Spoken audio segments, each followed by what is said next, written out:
కృష్ణ హరే హరే కృష్ణ హరే హరే కృష్ణ హరే కృష్ణ హరే భజే కృష్ణ హరే భజే కృష్ణ హరే భజే కృష్ణ హరే కృష్ణ భజే. శ్రావణ మాసంలో వచ్చేటటువంటి మరొక అద్భుతమైనటువంటి తిథి కృష్ణపక్షంలో వచ్చేటటువంటి అష్టమి, కృష్ణాష్టమి అంటాం.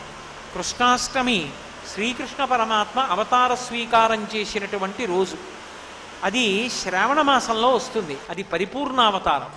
కారాగారంలో పుట్టి మహానుభావుడు పుట్టుకతోనే పీతాంబరం ధరించి చతుర్భుజుడై శంఖచక్ర గదా పద్మములతో ప్రకాశిస్తూ దర్శనమిచ్చాడు. లోకంలో బిడ్డడు పుడితే తల్లిదండ్రులు సంతోషిస్తారు. దేవకీ వసుదేవులు ఆయనకి నమస్కారం చేసి స్తోత్రం చేశారు. అంతటి మహానుభావుడు. లోకంలో జ్ఞానజ్యోతిని వెలిగించినవాడు. ప్రస్థానత్రయమని మనకి మోక్షం ఇవ్వగలిగినటువంటి విద్య చెప్పగలిగినటువంటివి 3: భగవద్గీత, ఉపనిషత్తులు, బ్రహ్మసూత్రాలు.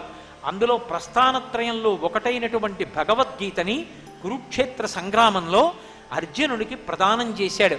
ఆ భగవద్గీత ఇప్పటికీ కూడా లోకమంతటి చేత ఆరాధింపబడి చదవబడి మోక్షమునకు కారణమవుతోంది.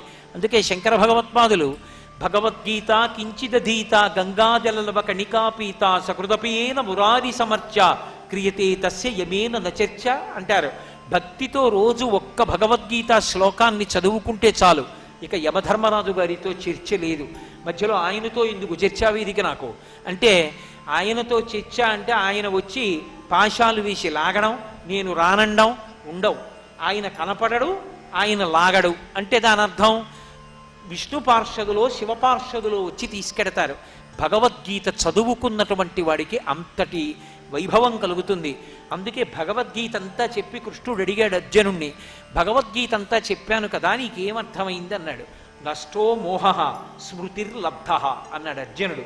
నా అజ్ఞానం పోయింది, నాకు ఏది జ్ఞాపకం రావాలో అది జ్ఞాపకానికి వచ్చింది అన్నాడు. ఎవరికైనా సరే భగవద్గీత ప్రస్థానం చేయిస్తుంది, భగవంతుని వైపుకి నడిపిస్తుంది. అంత గొప్ప భగవద్గీతని మనకి జగదాచార్యుడై అందించాడు. లోకంలో ఎక్కడైనా భగవంతుడు పాశములు విప్పేస్తాడు, కట్లు విప్పుతాడు. శ్రీకృష్ణ పరమాత్మ గొప్పతనం ఏమిటంటే కట్లు వీశాడు. ఎవరికి? ఆఖరికి ప్రతిరోజు సాయంకాలం పశువుల్ని కట్టుకొయ్యలకి దగ్గరికి తీసుకెళ్లి కట్లు వేస్తుండేవాడు. నీలాశకుడు అన్నాడు, అందరి పాశములు విప్పే కృష్ణ, నువ్వు ఆవులకు పాశములు కడుతున్నావు, గోపాల బాలక స్థితికి దిగజారిపోయావు.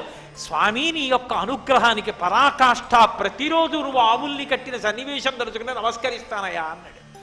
అంతటి మహాద్భుతమైన అవతారం. కృష్ణావతారానికి ఉన్న గొప్పతనం ఏమిటంటే, మనం కష్టపడి కృష్ణుడి దగ్గర మనసు పెట్టక్కర్లేదు, కృష్ణుడే మన మనసు లాగేస్తాడు.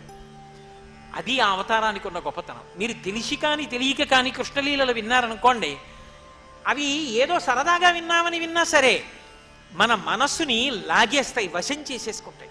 భాగవతం దశమస్కంధం చేసి ఆ కృష్ణలీలలు చదువుతుంటే ఎంత ఆనందంగా ఉంటుందో, ఏమి కృష్ణలీలలు రా అనిపిస్తుంది. జయ కృష్ణ కృష్ణ హే గోవింద, జయ కృష్ణ కృష్ణ హే గోవింద, జయ కృష్ణ కృష్ణ హే గోవింద, జయ కృష్ణ కృష్ణ